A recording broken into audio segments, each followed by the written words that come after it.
Welcome back today match prediction and highlight. তো কেমন আছো তোমরা? আজকে আমি আলোচনা করবো লঙ্কা প্রিমিয়াম লিগ 2024 কোয়ালিফায়ার 2, যেটা খেলা হবে Jaffna king versus candy Falcon. খেলাটা হবে, যদি আমি ডেট বলি, আজ 20 জুলাই 2024 ইন্ডিয়ান টাইম সন্ধ্যে 7:30 PM ইন্ডিয়ান টাইম, শ্রীলঙ্কান টাইমে খেলা একটা কোয়ালিফায়ার 2 ম্যাচ। যেটা লাস্ট আমার কোয়ালিফায়ার 1 আর এলিমিনেটর ভিডিও করা হয়নি। কোয়ালিফায়ার 1 যেটা জাফনা কিং ভার্সেস গালি মার্ভেলস উইন হয়ে ডাইরেক্ট ফাইনাল চলে যায়। Eliminator Colombo versus candy Falcon হয়, ক্যান্ডি ফ্যালকন উইন হয়ে যায় 2 উইকেটে, কলম্বো টুর্নামেন্ট থেকে বাইরে হয়ে যায়। তো আজকে Jaffna king versus candy Falcon যে উইন হবে সে ডাইরেক্ট ফাইনাল খেলবে গালি মার্ভেলসের সাথে। তো প্রথম আলোচনা করবো, যেহেতু কলম্বোতে খেলা, কলম্বোর ওয়েদার কন্ডিশন নিয়ে। ওয়েদার যদি দেখি, ফুল 20 ওভার খেলা হতে পারে, এটা আশা করা যেতে পারে, বাট ক্লাউডি ওয়েদার থাকবে। আর এই সময় 29°C আছে। পিচ যদি আমি ক্যালকুলেশন করি, তো একটাই কথা বলবো, টসে জিতে ফিল্ডিং নেওয়া দরকার। এর কারণ হচ্ছে কলম্বোর পিচ হচ্ছে ডিউ একটা বড় ফ্যাক্টর হয়ে যায়।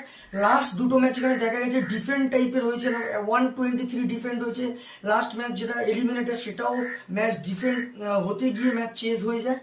তো এখানে ক্যালকুলেশন আমার লাগছে আজকে ডিউ একটা ফ্যাক্টর হয়ে যাবে। আর টসিতে ফিল্ডিং নেওয়া দরকার, কারণ first innings pitch slower side থাকবে। তো ফিল্ডিং নেওয়াটা সব থেকে আমি বেস্ট অপশন মনে করবো। তবে 160 170 রেস্ট্রিক্টেড হলে সেটা চেসেবল হয়ে যাবে। 180 প্লাস হয়ে গেলে তখন হয়তো ডিফেন্ডেবল পিচ হয়ে যাবে, চেস করা টাফ হয়ে যাবে। তো ফার্স্ট ইনিংস স্লোয়ার সাইডের জন্য আমি একটাই কথা বলবো, টসে জিতে ফিল্ডিং নেওয়া দরকার।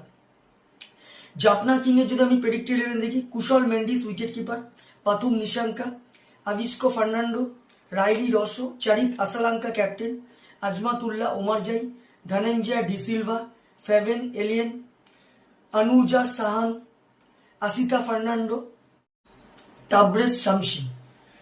ক্যান্ডি ফ্যালকনের যদি আমি প্রেডিক্টেড 11 দেখি, Dinesh Chandimal wicket keeper, Andre Fletcher, Mohammad Haris, Kamindu Mendis, Angelo Mathews, Wanindu Hasaranga captain, Chaturanga de Silva, Dasun Shanaka, Ramesh Mendis, Chamith Gomes, Mohammad Hasnan.